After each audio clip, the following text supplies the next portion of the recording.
My dear friends and students, welcome to English Max. हम लोग MTS की English का प्रीवियस पेपर सॉल्व कर रहे हैं। ये देखिए लिखा है प्रीवियस पेपर डिस्कशन, ठीक सबूत दे दिया। और हम लोग 14 जुलाई 2022 के पेपर सॉल्व कर रहे हैं, जिसमें मॉर्निंग शिफ्ट का और आफ्टरनून शिफ्ट का पेपर हम लोग कर चुके हैं। करते करते हम लोग 23 पेपर से सॉल्व कर चुके हैं। आज हम लोग करने जा रहे हैं जो पेपर, वो है 24वां, मतलब 24th है, और ये 14 जुलाई के इवनिंग शिफ्ट का पेपर है। होली में एक दिन का 2 दिन का गैप हुआ, ठीक है, तो अब ये होता रहता है होली में इस तरह का। तो चलिए शुरू करते हैं आज का डिस्कशन। उम्मीद करते हैं आप लोगों की होली बहुत रंगीन गुजरी है, बड़ी खूबसूरत रही होगी, आनंद मनाया होगा, आप लोगों ने गुजिया खाई होगी, रंग खेला होगा, और अब वो रंग उतारिए और वो नशा उतारिए, शुरू हो जाइए तैयारी के लिए, ठीक है। पेपर सर पे है और स्टार्ट करते हैं हम लोग आज का डिस्कशन। तो देखिए आज का जो पहला क्वेश्चन है, वो पहला क्वेश्चन क्या है, देखो पहला क्वेश्चन है वन वर्ड सब्स्टिट्यूशन का, ठीक है। वन वर्ड सब्स्टिट्यूशन में स्टेटमेंट क्या दिया है, an imaginary name assumed by an author, ठीक है। कोई ऑथर जब अपने ओरिजिनल नाम से नहीं लिखता। आप लोगों ने हिंदी में एक राइटर पढ़ा होगा मुंशी प्रेमचंद का। मुंशी प्रेमचंद का ओरिजिनल नाम मुंशी प्रेमचंद नहीं था। ये मुंशी प्रेमचंद का नाम मुंशी प्रेमचंद नहीं था। इन्होंने ये नाम अपना बाद में रखा है। अंग्रेज़ों का ज़माना था और ये लिखते थे धनपत राय के नाम से। इनका जो ओरिजिनल नाम था वो क्या था, धनपत राय इनका नाम था। अब धनपत राय ने एक किताब लिखी थी सोज़े वतन, वो किताब बैन कर दी गई और इनके ऊपर प्रतिबंध लग गया, तो इन्होंने एक दूसरा नाम रखा अपना, मुंशी प्रेमचंद। इस नाम से लिखना शुरू किया। तो जब इन्होंने अपना मुंशी प्रेमचंद नाम रखा तो इस नाम को कहा जाता है सूडोनीम।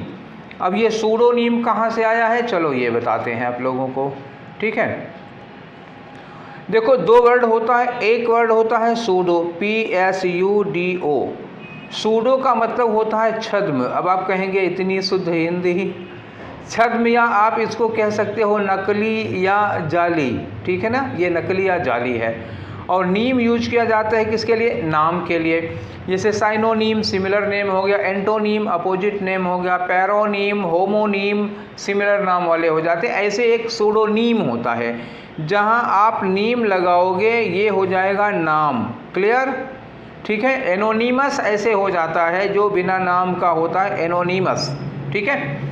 तो नीम लगता है नाम के लिए और सूडो लगता है नकली या उपनाम के लिए, जाली नाम के लिए। तो कोई राइटर जब दूसरा नाम धारण करता है तो उसको क्या कहोगे आप, सूडोनीम कहोगे। बाकी जो दूसरे वर्ड हैं उन्हें हम लोग एक्सप्लेन कर लेते हैं। नोमेनक्लेचर, आप लोगों ने बायो पढ़ी होगी, तो बायो में पढ़ा होगा जीवों के नाम रखे जाते हैं उनके किंगडम के जीनियर के आधार पर, ठीक है। तो इन्हें क्या मतलब, उसको क्या कहा जाता है, उनका नोमेनक्लेचर किया जाता है। नोमेनक्लेचर का मतलब एक तरह से क्लासिफिकेशन किया जाता है कि वो जीव किस कैटेगरी में आता है, क्लासिफिकेशन नोमेनक्लेचर हो जाता है और नाम रखा जाता है उसके कैटेगरी के आधार पर। यह हो गया। अल्मानेक, अल्मानेक का मतलब जानते हो क्या होता है, अल्मानेक होता है कैलेंडर बच्चा। क्या होता है ये, कैलेंडर, जिसको आप कह सकते हो पंचांग, हिंदी में कहते हैं। सूडोनीम अभी बता दिया जो हमारा आंसर था। प्लेटोनिक का मतलब होता है आइडियल। क्या होगा, एकदम से आइडियल। प्लेटो का नाम सुना होगा। तो प्लेटो जो थे बहुत ही आदर्शवादी थे, उन्हीं के नाम पर एडजेक्टिव बना है। प्लेटोनिक का मतलब हो गया आदर्शवादी।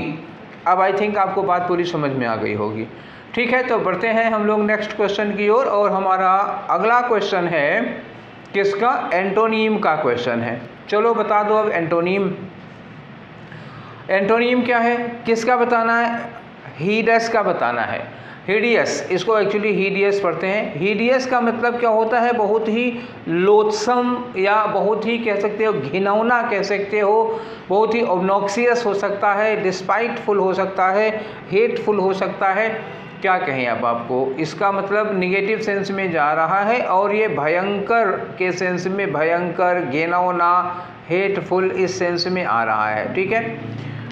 तो शॉकिंग जो होगा, चलो रुको जरा, डिस्गस्टिंग सेम में जा रहा है, करीब करीब। डिस्गस्टिंग मतलब निराशाजनक होगा, काफ़ी हद तक सिमिलर है। शॉकिंग मतलब एकदम चौंकाने वाला, ये भी बहुत हद तक सिमिलर हो गया। अट्रैक्टिव होगा तो बिल्कुल भाई जो हिडस होगा, हिडियस का अपोजिट हो जाएगा कौन सा, अट्रैक्टिव, आकर्षक। ये आपका आंसर हो गया। घास्टली भी करीब साइनोनियम, तो देखो ये भी साइनोनियम है, ये भी साइनोनियम है, ये भी करीब करीब साइनोनियम है तीनों, ठीक है। और दूसरी बात यह है कि ये तीन के तीनों, ये भी निगेटिव है, ये भी निगेटिव है, ये भी निगेटिव है, यही एक पॉजिटिव सेंस में जा रहा है। अट्रैक्टिव का मतलब होता है आकर्षक, और हिडियस का मतलब होता है जिससे आप नफरत करें, जो घिनौना होता है, तो घिनौना आकर्षक नहीं होगा, ठीक है। समझ गए ना बात को। तो इसका आंसर आपका कौन सा हो गया, थर्ड वाला हो गया। आगे बढ़ते हैं हम लोग, नेक्स्ट क्वेश्चन की ओर चलते हैं। और हमारा जो नेक्स्ट क्वेश्चन है आज का, वो कौन सा है, ये आ गए। अच्छा, ये तो यही वाला क्वेश्चन है। नेक्स्ट क्वेश्चन रहा आपका ये तीसरा वाला क्वेश्चन। तो तीसरे वाले क्वेश्चन में क्या पूछा जा रहा है, देखो पूछी जा रही है एरर। सेंटेंस पढ़ो, if he had not dropped out. If he had not dropped out मतलब अगर उसने छोड़ ना दिया होता, अगर उसने ड्रॉप ना कर दिया होता तो क्या होता, तो he will most certainly have completed his education by 2023। तो 2023 तक वो अपना एजुकेशन पूरा कर लेता। अब ये मामला है कंडीशनल का, और कंडीशनल का आपके पास एक वीडियो है, इसी चैनल पर चले जाओ, प्लेलिस्ट खोल लो, और क्या अलग से ही लिखा हुआ है, ग्रामर वाले प्लेलिस्ट में कंडीशनल सेंटेंस हैं। 2 वीडियो हैं कंडीशनल के, और उस पर एक डिस्कशन है भरा पूरा, ठीक है, बात समझ गए। तो वो देख लो, जिनका क्लियर ना हो वो लोग फिलहाल। तो कंडीशनल में एक शर्त होती है, मैं ज़रा आपको वो शर्त समझाता हूँ, क्या चीज़ होती, जो यहाँ है केवल वही बताऊँगा आज, ज़्यादा नहीं बताऊँगा। कि इफ़ के साथ जब हम लोग हैड और थर्ड फॉर्म यूज करते हैं, इफ़ के साथ हैड और थर्ड फॉर्म यूज करते हैं, तो दूसरे सेंटेंस में क्या होता है, वुड हैव के साथ थर्ड फॉर्म होता है, वुड हैव के साथ थर्ड फॉर्म, ठीक। और डिटेल में जाना हो तो डिस्कशन देखो। यहाँ देखो ये लिखा है इफ़, और ये लिखा है हैड नॉट ड्रॉप्ड, तो यहाँ क्या होगा, यहाँ देखो वुड के साथ ये कंप्लीटेड लिखा हुआ है, लेकिन ये जो विल लिखा है ये गलत हो जाएगा। विल की जगह क्या आना चाहिए, वुड आना चाहिए, वुड हैव ड्रॉप्ड, ठीक है। Would most certainly have completed. तो आपकी गलती कहाँ मिली, ये जहाँ पे विल लिखा हुआ है ये गलत हो गया। तो आपका आंसर कौन सा हो गया, 4 वाला हो गया। क्लियर हो गई बात इतनी, ठीक है। अब आगे चलो, आगे बढ़ते हैं हम लोग नेक्स्ट क्वेश्चन की ओर, ठीक है।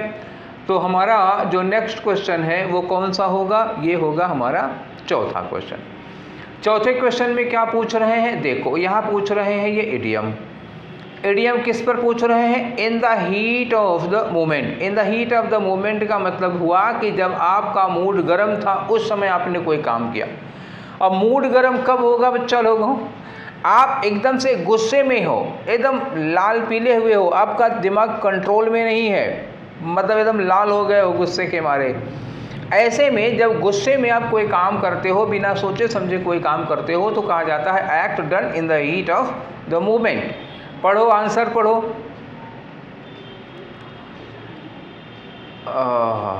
इसमें तो आंसर पे निशान ही लगा हुआ है यार। Saying or doing something without thinking due to anger, ठीक है, यही आंसर ही है। Actually in the heat of moment जो है, हमें इसको ब्लू करना चाहिए था और इसको येलो करना चाहिए था, ठीक है। तो वो हो गया गड़बड़। चलो कोई बात नहीं, अब की बार आपको मेहनत नहीं करनी पड़ी, लेकिन पीडीएफ में तो करनी ही पड़ी रही होगी। चलो ठीक, समझा दिया है मैंने। एक बार फिर से आंसर को देख लो। In the heat of moment का मतलब होता है एकदम से गुस्से में।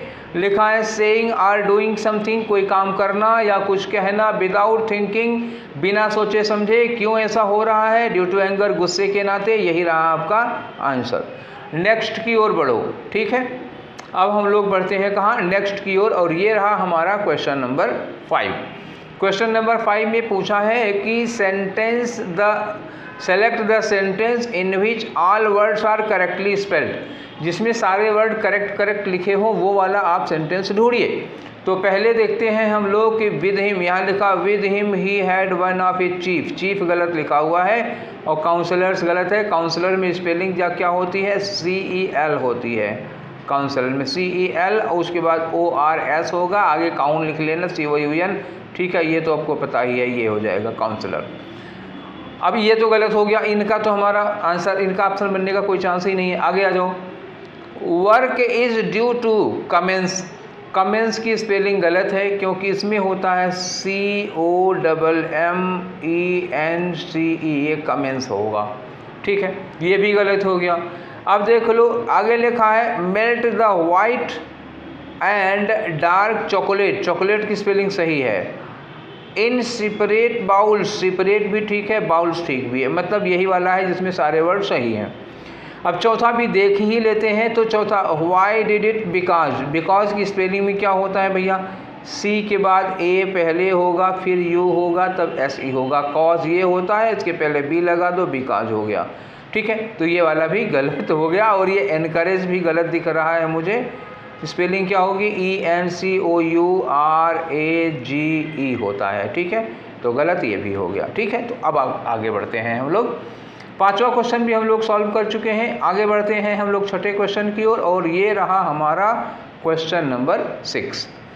क्वेश्चन नंबर 6 में क्या है जी, देखो इसमें पढ़ने की जरूरत नहीं है, खाली जगह भरना। आगे लिखा we dash learn to meet adversity gracefully, adversity का मतलब क्या होता है, डिफ़िकल्टी, मुसीबत, प्रॉब्लम, ठीक है, कठिनाइयाँ जो हमारे लाइफ में आती हैं। तो ये सेंटेंस एक एडवाइस का सेंटेंस है, सलाह दिया जा रहा है कि हमें अपनी कठिनाइयों से ग्रेसफुली निपटना चाहिए। यहाँ मीट का मतलब में निपटना है, मुलाकात करना नहीं है।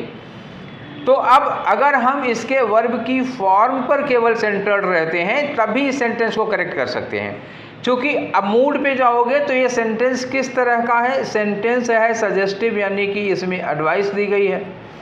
एडवाइस दी गई है तो हमें मॉडल वर्ब लगानी पड़ेगी। एडवाइस के लिए कौन कौन सी मॉडल हम लोग लगाते हैं, शुड लगाते हैं, मस्ट लगाते हैं, और क्या लगाते हैं, और टू लगाते हैं, ठीक, ये तीन हो गई। और कभी कभी हैड बेटर यूज करते हैं। हैड बेटर यहाँ दिया नहीं है, यहाँ शुड भी नहीं दिया हुआ है तो शुड दिया नहीं है। मस्ट और ऑट दिया है लेकिन ऑट के बाद टू लगता है और यहाँ ऑट के बाद टू दिया नहीं है तो गलत हो जाएगा।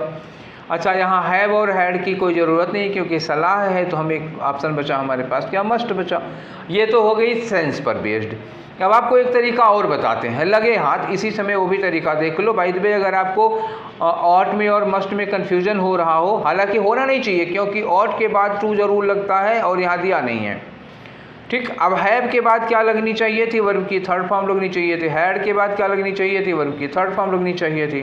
तो अब यहाँ क्या दी है, लर्न क्या है, वर्ब की फर्स्ट फॉर्म है। तो फिलहाल इन दोनों का, इनका और इनका तो पत्ता साफ हो गया। यहाँ से बचे कौन कौन है, ऑट बचा है, ऑट के साथ टू लगता चाहिए, नहीं लगा है तो अभी एक ऑप्शन आपके पास बचा रहा केवल मस्ट का, इसके अलावा तो कोई बचा नहीं। तो ठीक है, समझ गए। अब आगे बढ़िए, एक ही क्वेश्चन पर थोड़े न रहेंगे यार। अगला क्वेश्चन है हमारा क्वेश्चन नंबर 7।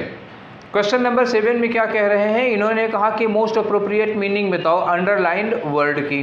क्या बतानी है, मोस्ट अप्रोप्रिएट मीनिंग बतानी है। ये फिर इडियम ही है। लिखा है I accidentally let the cat out of the bag about your promotion, ठीक है, अबाउट योर, छोड़ो उसको। यहाँ पर क्या होता है, let the cat out of the bag का मतलब होता है डिस्क्लोज द सीक्रेट, मतलब कोई राज, बैग में कोई आप बिल्ली लेके जा रहे हैं और बैग से बिल्ली को बाहर कर दिए, मतलब भेद खोल दिया, तो होगा डिस्क्लोज द सीक्रेट, ठीक है। ये क्या हो गया, to disclose the secret. To disclose the secret में ये आया आपका दूसरा वाला option, to reveal the secret. हो गई बात। चलिए नेक्स्ट क्वेश्चन की ओर बढ़ते हैं हम लोग, और हमारा अब क्वेश्चन आ गया क्वेश्चन नंबर 9। क्वेश्चन नंबर 9 में क्या है, देखो यहाँ क्वेश्चन दिया है इम्प्रूवमेंट का। इम्प्रूवमेंट किसका करना है, ये जितना पार्ट अंडरलाइन किया गया है उसका करना है। लिखा है he went to bed early, वो जल्दी बिस्तर पर चला जाता है, जल्दी सोने चला जाता है। क्यों चला जाता है, to get up on time. To get up on time मतलब समय से उठने के लिए। To attend his morning lecture, ठीक, बात समझ में आ गई। तो इसमें तो कोई गलती नहीं है, यहाँ कोई इंप्रूवमेंट की गुंजाइश ही नहीं। He went to bed early, वो जल्दी सोने चला गया। To get up early in the morning, to के साथ गेट अप की फर्स्ट फॉर्म में उठने के लिए लगा है, ऑन टाइम भी लगा हुआ है, समय पर। तो ये क्वेश्चन एकदम से करेक्ट है, इसमें नो इम्प्रूवमेंट होगा, कोई ज़रूरत नहीं है ज़बरदस्ती करने की। ठीक है, नेक्स्ट में आ जाओ।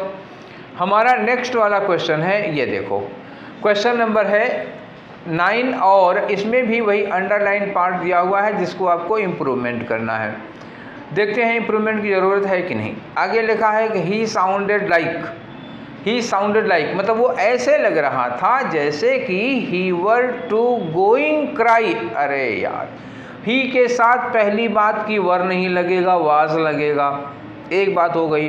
अब वाज के बाद गोइंग तो ठीक है, लेकिन टू कहाँ लगेगा? गोइंग के बाद गोइंग टू क्राई। ठीक है, he was going to cry.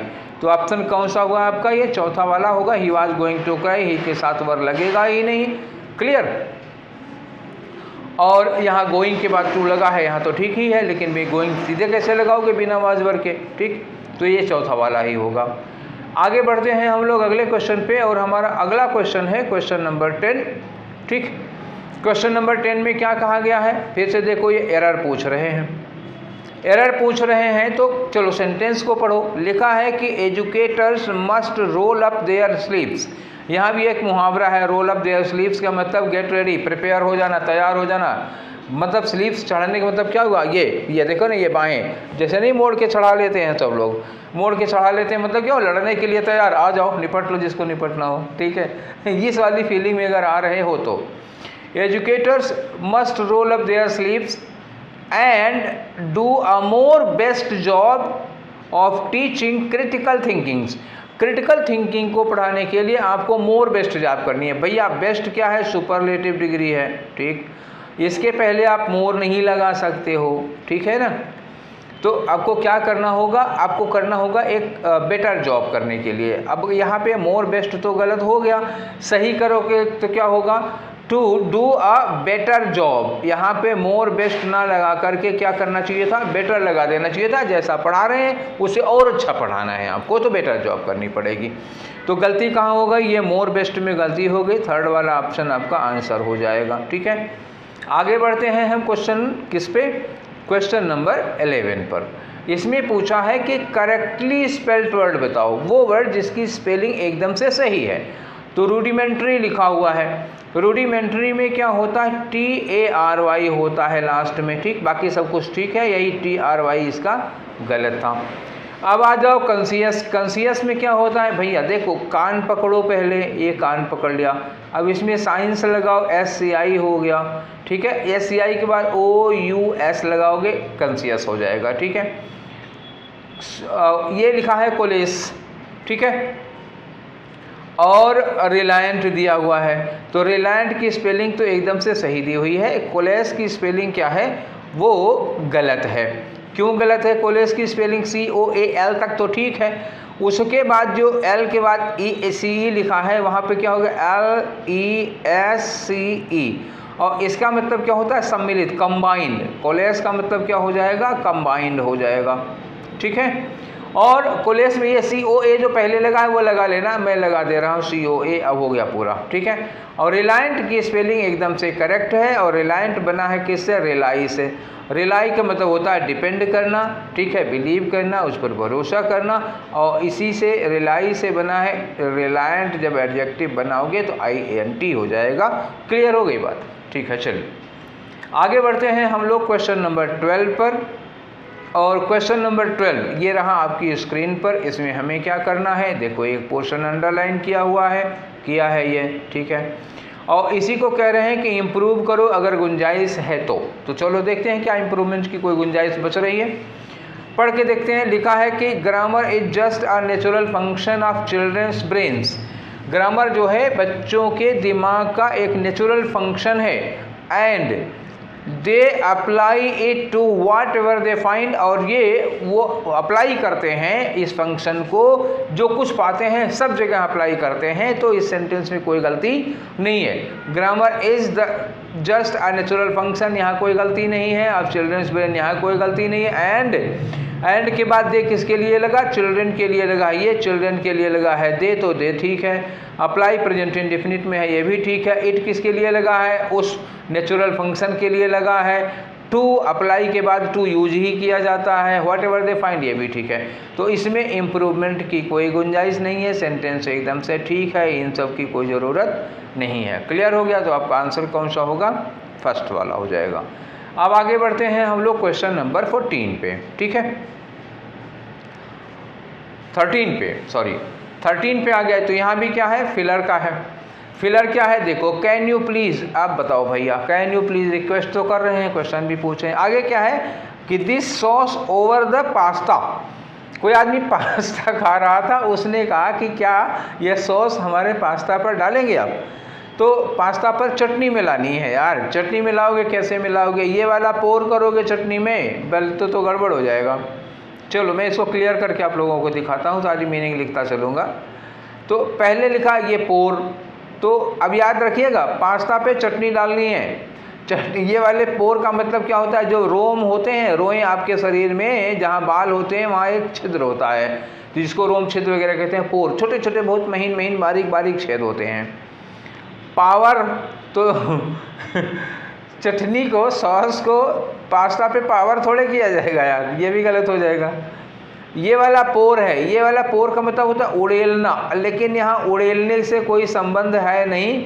अगर आप चम्मच से निकाल करके ब्रेड वगैरह पे या कहीं कटोरी वगैरह में डालते हैं तो उसको भी पोर कहा जाता है। तो POUR वाला पोर होगा यहाँ पर, और ये जो PUR लिखा है पर ये नहीं होगा, क्योंकि जब बिल्ली म्याऊ म्याऊ करती है या कोई भी जानवर जब अपनी ओरिजिनल आवाज़ निकालता है, जो मतलब घुर्र घुर्र की आवाज़ निकालते हैं सब जानवर वगैरह, सूअर वगैरह, उन सब को लिए म्याऊ म्याऊ कहना हो गया, या घुर्र घुर्र जो कुछ जानवर करते हैं, या गुर्राते हैं, गरजते हैं, तो उन्हीं सब को कहा जाता है ये पर। तो ये भी चटनी तो वहाँ पर म्याऊ या गुर्र नहीं करेगी ना पास्ता पे। चलो आगे आते हैं हम लोग, 15वां क्वेश्चन करते हैं, ठीक है। तो ये रहा क्वेश्चन नंबर 15, ठीक। तो क्वेश्चन नंबर 15 में क्या है, साइनोनियम बताना है आपको। साइनोनियम किसका है, अगस्त का, और अगस्त का मतलब होता है बहुत ही रिस्पेक्टफुल पर्सन होता है, और वीरता वगैरह में भी यूज़ किया जाता है, प्रतापी वगैरह जो बहुत होता है उसको कहते हैं। रिस्पेक्टफुल का सेंस लो, और ब्रेव वगैरह के सेंस में बड़ा पॉजिटिव वर्ड है अगस्त के लिए। इमिनेंट पहला दिया हुआ है, इमिनेंट का मतलब होता है तत्काल, अभी अभी जो काम होने वाला हो, सून, तुरंत वाले में, तो ये तो होगा नहीं, टाइम से रिलेटेड है, कोई मतलब नहीं है, ठीक है। इमिनेंट जो होता है EMI वाला, इमिनेंट, यही वाला आंसर होगा। इसका भी मतलब होता है बहुत प्रमुख या बहुत ही प्रभावी, तो जो रिस्पेक्टेड होगा, प्रभावी होगा, ये वाला आंसर आपका हो सकता है। परमानेंट का मतलब होता है हमेशा के लिए, ये आपका आंसर नहीं हो पाएगा। और इलिसिट का मतलब होता है गैर कानूनी, ये भी नहीं लगेगा, ठीक है। तो यहाँ पे कौन सा आंसर हुआ, इमिनेंट हुआ, EMINENT। अच्छा, ऊपर वाले इमिनेंट और ये नीचे वाले इमिनेंट में फ़र्क है, ध्यान रखिएगा, ठीक है। अब तो शायद क्लियर हो गया होगा। तो हम लोग करते हैं नेक्स्ट क्वेश्चन, ठीक है। तो नेक्स्ट क्वेश्चन हमारा कौन सा होगा, ये 15 छूट गया था क्या, 14 नंबर का क्वेश्चन, ये क्वेश्चन छूट गया था, 14 नंबर वाला क्वेश्चन छूट गया था। मैं इसको कर लेता हूँ, क्योंकि 13 के बाद हम लोग सीधे पहुँच गए किससे, 15 पे, तो ये 14 छूट गया था। चलो इसको कर लेते हैं। यहाँ लिखा है कि we deplore the use of dash against innocent people, ठीक है। तो वी डिप्लोर, डिप्लोर का मतलब यहाँ क्या होता है, निंदा करना, कंडेम करना, आलोचना करना। ये वर्ड नोट कर लो, नोट कर लेना, काम आता है। कंडेम का साइनोनियम हो जाएगा, और प्रेज का, अप्रिसिएट का, और कमेंड का अपोजिट हो जाएगा, एंटोनियम हो जाएगा। तो कंडेम करने के, वी कंडेम, हम निंदा करते हैं, the use of dash against innocent people. तो इनोसेंट पीपल, मासूम और निर्दोष लोगों के खिलाफ जो डैश चीज़ का यूज किया जाता है, उसकी आलोचना करते हैं। तो रिडक्शन लगेगा, वायलेंस लगेगा, वायलेंस करेंगे। इनोसेंट लोगों के प्रति जो वायलेंस किया जाता है, निर्दोष सीधे साधे लोगों के प्रति जो हिंसा की जाती है, हम उसकी आलोचना करते हैं, निंदा करते हैं, ठीक है। तो ये ज़्यादा ठीक होगा, वायलेंस। जेंटिलनेस थोड़े ना यूज करेंगे भाई, जेंटिलनेस को यूज करता है तो हम आलोचना क्यों करते, ठीक। तो यहाँ पे क्या लग गया, वायलेंस लग गया। ठीक है, अब आगे बढ़ते हैं हम लोग नेक्स्ट क्वेश्चन की ओर। और 15 हम लोग कर चुके, गलती से 14वां छूट गया था। तो ठीक है, अब करते हैं हम लोग क्वेश्चन नंबर 16। ठीक, क्वेश्चन नंबर 16 में क्या करना है, देखो यहाँ से जो स्लैश लगे हुए हैं वो बता रहे हैं कि एरर का क्वेश्चन, यहाँ ऑप्शन में एक नो एरर दिया हुआ है, यहाँ भी जोड़ोगे तो क्या करना है, एरर करना है। चलो क्वेश्चन लिखा है the panel will investigate the allegations, यहाँ तक तो कोई गलती नहीं है, the panel will investigate the allegations. आगे लिखा owing to the concerned officers, owing to किसकी वजह से करेगा, कंसर्न्ड ऑफिसर्स नहीं होगा बल्कि यहाँ पे होगा कंसर्निंग ऑफिसर्स। कंसर्न का मतलब होता है जिस पर प्रभाव पड़ा, और कंसर्निंग का मतलब जो प्रभाव डाल रहा है वो। तो प्रेजेंट पार्टिसिपल का एडजेक्टिव लगना चाहिए था यहाँ पर, कंसर्न्ड नहीं, कंसर्न्ड ऑफिसर्स मतलब प्रभावित या अफेक्टेड ऑफिसर्स की वजह से नहीं, बल्कि अफेक्टिंग ऑफिसर्स जो उसको प्रभावित कर रहे हैं, जो उस पर असर डाल रहे हैं, उनकी वजह से, ठीक है, जांच करनी पड़ी, पैनल को लगाना पड़ा। क्लियर हो गया। तो ये कंसर्न गलत है, आपका आंसर कौन सा होगा इसमें, 2 वाला होगा। ठीक है, तो अब हम लोग बढ़ते हैं क्वेश्चन नंबर 17 की ओर। 17 क्या है, 17 ये देखो, क्वेश्चन नंबर 17 में खाली जगह भरनी है। A dash body will fight of the illness naturally without any medicine. ठीक, कैसी बॉडी, बॉडी मतलब शरीर, कैसी बॉडी फाइट कर सकती है इलनेस को, बीमारी को, नेचुरली विदाउट एनी मेडिसिन, बिना दवा के। ठीक, एक डैश बॉडी बिना किसी दवा के बीमारी से अपने आप लड़ सकती है। कैसी शरीर लड़ लेगी बताओ जरा, हैप्पी शरीर लड़ लेगी कि हेल्दी शरीर लड़ लेगी कि फ्लैबी शरीर लड़ लेगी कि फ्रेश शरीर लड़ लेगी। फ्लैबी का मतलब क्या होता है, एकदम थुल पिलपिला सा, मतलब ऐसे जैसे मोटे हो जाते हैं, उंगली चुभाओ तो चुभ जाएगी, जैसे मांस वगैरह बिल्कुल टाइट कड़ी नहीं होती है, तो जैसे छोटे बच्चे को, तो 6 महीने के बच्चे का गाल छुओ तो ऐसे हिलने लगता है, वैसा वाला। तो फ्लैबी बॉडी बीमारियों से नहीं लड़ पाएगी। ठीक है, तो ये तो आंसर गलत हो गया, फ्रेश बॉडी का लेना देना यहाँ नहीं है। हैप्पी बॉडी से ज़्यादा ज़रूरी यहाँ क्या है, हेल्दी बॉडी। ठीक है, तो बहुत आसान सा फेलर था ये, अगर ये भी ना कर पाए तो फिर छी। आगे अब हम आते हैं क्वेश्चन नंबर 18 पर। ठीक है, तो क्वेश्चन नंबर 18 क्या है, मैंडेट। मैंडेट का मतलब क्या होता है, कमांड या आर्डर होता है। ठीक, क्या होता है, आर्डर। क्वेश्चन होगा नहीं, रिक्वेस्ट होगा नहीं, सिनोनिम बताना है ना, इंक्वायर होगा नहीं, कमांड यस, यही तो आपका आंसर है। ठीक है, इसमें ज़्यादा कुछ समझाना ही नहीं था। आगे बढ़ जाओ नेक्स्ट क्वेश्चन पे। और हमारा नेक्स्ट क्वेश्चन कौन सा है, नेक्स्ट क्वेश्चन है 19 में आपको एंटोनियम बताना है किसका, लॉडेबल का। लॉडेबल क्या है, LAUDABL। लॉडेबल का मतलब होता है प्रशंसनीय। प्रशंसनीय का मतलब होता है जिसकी हम तारीफ करें, प्रशंसा करें। ठीक है, लिख दूं प्रशंसनीय। ठीक है, ये रहा आपका प्रशंसनीय। हिंदी में अगर कहोगे, अंग्रेजी में, हिंदी में तो लिख चुका यार, ये हो गया प्रेज वर्दी। ठीक है, ये हो गया प्रशंसनीय। एडमिरेबल, ठीक, एक बार और बता चुका हूँ, इसके ढेर सारे, एडमिरेबल, अप्रिसिएबल, कमेंडेबल, ये सब बहुत सारे वर्ड आते हैं। तो इसमें क्या लगाओगे, नोटिसेबल लगाओगे, प्रीसियस या कमेंडेबल, या कमेंडेबल बोल रहे थे यही लगेगा। डिसरिस्पेक्टेड का यहाँ कोई लेना देना नहीं होगा। डिसरिस्पेक्टेड मतलब जो बहुत ज़्यादा अपमानित होता है, जिसका कोई मान सम्मान नहीं होता है, वो हो जाएगा। ठीक है, तो नोटिसेबल हो जाता, अगर कमेंडेबल ना होता तो नोटिसेबल भी आ जाता, काम चलाऊँ था ये, पर अब चूंकि हमें कमेंडेबल लिखा हुआ है, प्रशंसनीय है, तो फिर हम नोटिसेबल को नहीं लगा सकते आंसर में। ठीक है, अब आगे बढ़ जाओ, हम लोग करते हैं क्वेश्चन नंबर 20। ठीक, तो क्वेश्चन नंबर 20 क्या है, फिर से खाली जगह भरो। खाली जगह भरो में क्या लिखा है, सेलेक्ट द मोस्ट अप्रोप्रिएट। अच्छा ठीक है, यहाँ लिखा इंडिया कंटिन्यूज, ठीक, to dash the highest amount of e waste. India अभी भी highest amount of e waste पैदा कर रही है। आगे लिखा है more than China, the US, Japan and Germany.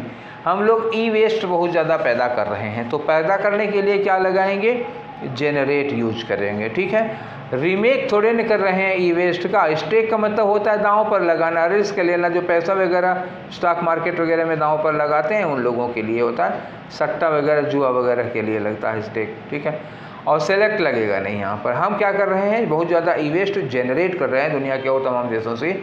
ठीक है, अब आ जाओ क्वेश्चन नंबर किस पे, क्वेश्चन नंबर पे आ गए हम लोग किस पे, 1 पे। अब 21 से लेकर के भैया 25 तक होता क्या है, पुरानी बात है, जानते ही हो, ठीक है। आगे आ जाते हैं, 21 से हम लोग करना शुरू कर देते हैं। करना वही है जो आप पहले से जानते हैं। देखो, ये एक पैराग्राफ दिया हुआ है, पैराग्राफ में कुछ वर्ड्स खाली छोड़ दिए गए हैं, उन्हीं की जगह पे भरना है। तो एक बार इसको पूरा पूरा पढ़ना पड़ेगा, पढ़ने के बाद भरो। देखो क्या दिया है कि वर्ड्स कन्वे मीनिंग। वर्ड्स का काम क्या होता है, हम आपसे बता पा रहे हैं किसकी वजह से, वर्ड्स की वजह से।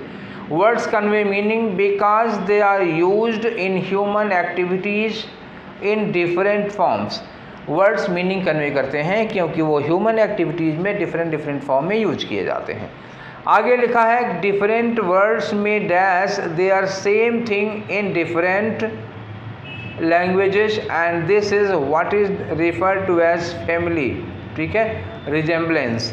आगे लिखा, तो इनका मतलब हुआ कि जो डिफरेंट वर्ड्स होते हैं में डैश द सेम थिंग, तो मतलब मीन उनका मे के बाद हमें देखो ऐसे यहाँ लगानी है, मे के साथ वर्ब की फर्स्ट फॉर्म और मीनिंग से लगाना। अब यहाँ क्या लगाना है, मीनिंगफुल लिखा है, मीनिंग लिखा है, मीन टू लिखा है, मीन लिखा है। तो अगर सीधे से मतलब निकाल लो कि ये मॉडल वर्ब है मे, तो मे के बाद हमें क्या लगाना चाहिए, मे के बाद वर्ब की फर्स्ट फॉर्म लगाना चाहिए। तो ये हमारा मीन हो जाएगा। और क्या थर्ड वाला, ग्रामर से देख लो, अगर चारों वर्ड एक ही हैं, meaningful, mean, meant, meaning, mean, ऐसे कुछ दिया होता है तो आप ग्रामर यूज किया करो, ठीक। जब चारों वर्ड सेम मिल जाए तो वहाँ सेंस नहीं, तब ग्रामर यूज करना है। और वर्ब मे के साथ वर्ब की फर्स्ट फॉर्म लगेगी, ये बात तय है। आगे लिखा है कि इन अदर वर्ड्स, दूसरे शब्दों में, languages help us dash reality. तो यहाँ क्या लगेगा, समझने के लिए लगेगा। जो वर्ड्स होते हैं दूसरे शब्दों में, लैंग्वेज क्या करती है, लैंग्वेज हमारी मदद करती है रियलिटी को समझने में, and then communicate it to others, और हम दूसरों को वो बात कम्युनिकेट कर पाते हैं। यही तो हमारा काम है लैंग्वेज का। आगे तो यहाँ क्या होगा, समझने वाला सेंस आएगा। आगे लिखा है कि there are tens and thousands of languages, अरे हजारों लाखों भाषाएं हैं इन द वर्ल्ड, इस दुनिया में, and all of them help us dash express ourselves, और help us dash express, help us express, सीधे वर्ब लगी हुई है यहाँ पे। यहाँ क्या लगाओगे, एडवर्ब लगाओगे, मतलब अच्छे से, बढ़िया से। तो सारी की सारी भाषाएं, दुनिया की जितनी भाषाएं हैं, सब हमें आवर सेल्व्स का मतलब क्या हुआ, हमें अपनी बातों को, अपने आप को एक्सप्रेस करने में यहाँ पे क्या लगाओगे, अच्छे से मदद करती हैं। आगे लिखा है विच इन टर्न, बदले में gives meaning to our life, और इसी से हमारे लाइफ को कोई महत्व मिलता है, एक सार्थकता मिलती है। आगे लिखा है one's mother tongue is dash for one's literary growth. तो जो हमारा लिटरेरी ग्रोथ होता है, जो हमारा साहित्यिक विकास होता है, साहित्यिक समझ होती है, उसको ग्रो करने में, उसको डेवलप करने में हमारी मदर टंग क्या होती है, बहुत हेल्पफुल होती है, बहुत मदद करती है, सबसे ज़रूरी होती है। तो यहाँ ज़रूरी के लिए लगा दोगे, इम्पोर्टेंट लगा दो, नेसेसरी लगा दो, ऐसा कोई वर्ड लगा दो। आगे लिखा है but if you want to communicate to wider audience, अगर आप ज़्यादा ऑडियंस को, वाइडर ऑडियंस का मतलब क्या हुआ, अगर आप दुनिया को आप समझाना चाहते हैं, कोई बात दुनिया से बातचीत करना चाहते हैं, तो आपको और लैंग्वेज की ज़रूरत पड़ेगी, केवल मदर टंग में ऐसा नहीं हो पाएगा। तो if you want to communicate to a wider audience then you will dash to reach out to the target language, target audience. तो आप जिन लोगों से कम्युनिकेट करना चाहते हैं, जिनसे रीच करना चाहते हैं, जिनके पास पहुंचना चाहते हैं, उनकी मतलब टारगेट ऑडियंस। टारगेट ऑडियंस का मतलब हुआ आप जिस ऑडियंस को, जहाँ के लोगों से, आप नाइजीरिया जाओगे तो वहाँ की भाषा सीखोगे, इंग्लैंड जाओगे अंग्रेजी सीखोगे, चाइना जाओगे चाइनीज़ सीखना पड़ेगा, रूस जाओगे रशियन सीखनी पड़ेगी, ऐसी बात हो जा रही है ना। तो साहित्यिक समझ बढ़ानी हो तो ठीक है, तुम्हारी मदर टंग बहुत ज़रूरी है, लेकिन एक वाइडर ऑडियंस से अगर आपको मिलना है, उनसे कम्युनिकेट करना है, तो आपको जो टारगेट है, आपकी जब टारगेट ऑडियंस है, वो वाली भाषा सीखनी पड़ेगी, ठीक है। आगे लिखा है target audience in a language they understand, मतलब उस भाषा में जिसमें वो आपकी बात को समझ पाएंगे, ठीक है। तो पहला तो हम लोग भर चुके हैं, मीन ही लगेगा क्योंकि मे के बाद वर्ब की फर्स्ट फॉर्म लगेगी। अब इसके आगे बढ़ते हैं, हम लोग करते हैं कौन सा, नेक्स्ट वाला, ये आया हमारा 3 पे आ गया। 3 नहीं चाहिए था ना हमको, 2 चाहिए था, 2 चाहिए। तो ये वाला चाहिए, ये 2 है, अभी नहीं तो ये वाला छूट जाता। इसमें हम लोग क्या लगाएंगे, देखो यहाँ पे लिखा है इन अदर वर्ड्स, दूसरे शब्दों में language help us dash reality and then communicate to others. तो मैंने कहा था यहाँ की समझने का कोई वर्ड यूज करोगे तो कमेंड करना मतलब होगा तारीफ करना हो जाएगा, लगेगा नहीं, डिपेंड तो लगेगा नहीं, फिर अमेंड भी नहीं लगेगा, सुधारना, तो क्या लगेगा, कॉम्प्रीहेंड। कॉम्प्रीहेंड का मतलब क्या होता है, समझना, तो हमें समझने में मदद करती है, रियलिटी को जानने में मदद करती है, तो कमेंट लगाओगे यहाँ पे। ठीक है, अब आ जाओ हम लोग करते हैं नेक्स्ट वाला। ठीक है, तो ये तो 2 ही है, फिर आगे बढ़ें, ये रहा, तो ये रहा आपका क्वेश्चन नंबर 3। तो क्वेश्चन नंबर 3 में क्या है, यहाँ पे आपको लगाना है, यहाँ हमको क्या लगाना था, हमने आपसे इस बारे में डिस्कशन किया था कि हमको जो भाषा है वो किस तरह से मदद करेगी अपनी। यहाँ देखो लिखा है दूसरी दुनिया की जो भाषाएं हैं वो क्या करती हैं, help us dash express ourselves. तो हेल्प अस एक्सप्रेस आवरसेल्व्स, हमें खुद को व्यक्त करने में हेल्प करती हैं। अब कैसे व्यक्त करने में, कोई एडवर्ब आप मैनर लगाओ, तरीका लगाओ। रेट्रोस्पेक्टिवली निगेटिव सेंस आ जाएगा, नहीं लगाना होगा। सीक्रेटली निगेटिव सेंस आ जाएगा, लेटली निगेटिव सेंस आ जाएगा। क्या लगेगा, इफेक्टिवली। इफेक्टिवली का मतलब बहुत प्रभावी ढंग से, बहुत अच्छे ढंग से हम अपनी बात को एक्सप्रेस कर पाएंगे। तो यहाँ क्या लगाना होगा, एक्सप्रेस करने का ढंग दिया हुआ है तो वहाँ इफेक्टिवली ही ज़्यादा अच्छा होगा। हालांकि ढंग चारों हैं, पहला भी, दूसरा भी, तीसरा भी, चौथा भी, सब ढंग है, लेकिन पहला निगेटिव ढंग में जा रहा है तो निगेटिव शब्द यहाँ लगाना नहीं। रेट्रोस्पेक्टिव में तो होता है पीछे हट करके, तो ये निगेटिव सेंस में आ जाएगा। सीक्रेटली भी गलत बात हो जाएगी यहाँ पर, और लेटली भी गलत बात हो जाएगी। तब क्या लगेगा, यहाँ पे क्या होगा, इफेक्टिवली लगेगा, ये ज़्यादा सही बात होगी। ठीक है, तो आगे आते हैं हम लोग क्वेश्चन नंबर 25 में। ठीक है, ये रहा 4। ठीक है, क्वेश्चन नंबर 24। ठीक, तो चौथा फिलर ये यहाँ तक भर चुके ना, ये भर चुके, ये भर चुके और ये भर चुके। अब क्या भरना है हमको, इसकी जगह पर भरना है। इसकी जगह पर क्या भरना है, तो हमने कहा था कि जो लिटरेरी ग्रोथ के लिए अगर साहित्यिक समझ आपको विकसित करनी है, अगर आपको साहित्य समझना है, ठीक है, कहानियाँ और कविताएं समझनी है, तो उसमें आपको मदर टंग उसके लिए ज़रूरी होगी। तो मैंने कहा था यहाँ पर कोई इंपॉर्टेंट या ज़रूरी जैसा वर्ड ले लो, तो एसेंशियल लगाओगे, ठीक है, ये तो लग रहा है। अनइम्पोर्टेंट, मैंने कहा था इम्पोर्टेंट लगेगा ना, अनइम्पोर्टेंट नहीं लगेगा। तो ऑस्पिशियस का मतलब शुभ होना, तो यार यहाँ शुभ और अशुभ का मतलब नहीं है, जरूरी की बात हो रही है ना, शुभ अशुभ से नहीं लेने देना है, साइलेंट भी नहीं होगा। क्या होगा, यहाँ एसेंशियल है। ठीक है, लिटरेरी समझ डेवलप करने के लिए, साहित्य का ज्ञान लेने के लिए आपको क्या ज़रूरत पड़ेगी, मदर टंग एसेंशियल है, ज़रूरी है। ठीक है, चलो आगे बढ़ते हैं, और ये आपका आज का आखिरी क्वेश्चन होगा। ये रहा क्वेश्चन नंबर 25। ये देखो 5वें पे आ गए। 5वें में देखो क्या लगाना है, तो देन यहाँ लिखा है अगर आपको वाइडर ऑडियंस से कम्युनिकेट करना है तो you will dash to reach. तो you will dash to reach मतलब आपको ऐसा काम करना ही पड़ेगा भाई। तो विल के साथ क्या लगा सकते हो, पहली बात विल लगा हुआ है, तो विल के साथ शुड तो लगेगा नहीं, और विल के साथ हैड भी नहीं लगेगा, विल के साथ हैज भी नहीं लगेगा। विल के साथ एक ही ऑप्शन है हैव लगाने का, आपको सीखना पड़ेगा। ठीक है, बात समझ में आ गई। यहाँ भी ग्रामर लगा के काम चल गया। विल के साथ फिर से समझा रहा हूँ, ये विल लिखा हुआ है, विल के साथ आप शुड लगा नहीं सकते, विल के साथ हैड लगता नहीं, विल के साथ हैज नहीं लगता। क्यों? क्योंकि जब कोई मॉडल वर्ब होती है, विल वगैरह होती है, तो हम इसके साथ क्या लगाते हैं, वर्ब की फर्स्ट फॉर्म यूज करते हैं। समझ गए ना बात को, एकदम से क्लियर हो गया। चलो ठीक है, तो ये था हमारा आज का कौन सा डिस्कशन, ये हो गया कुल 24 डिस्कशन हम लोग कर चुके हैं। अब इसके बाद हम बढ़ेंगे आगे 25 की ओर, तो ये हमारा होगा 15 जुलाई का डिस्कशन। ठीक है, 15 जुलाई 2022 ये हम लोग कब करेंगे, कल करेंगे। ठीक है, तो होली बीत चुकी है, अब हम लोग फिर कंटिन्यू करते हैं अपना डिस्कशन। रोज़ एक एक, किसी दिन गैप हो जाएगा तो कोई बात नहीं है, लेकिन जिस दिन गैप होगा उस दिन कोई और चीज़ आपको ज़रूर दे देंगे। कुछ चीज़ें बना के रखे हुए हैं, जिस दिन डिस्कशन नहीं करा पाएंगे उस दिन वो डाल देंगे। ठीक है, तो ये सेशन यहीं पर वाइंड अप करते हैं, फिर मिलेंगे हम लोग नेक्स्ट सेशन में अगला डिस्कशन करते समय। Till then take care, thank you.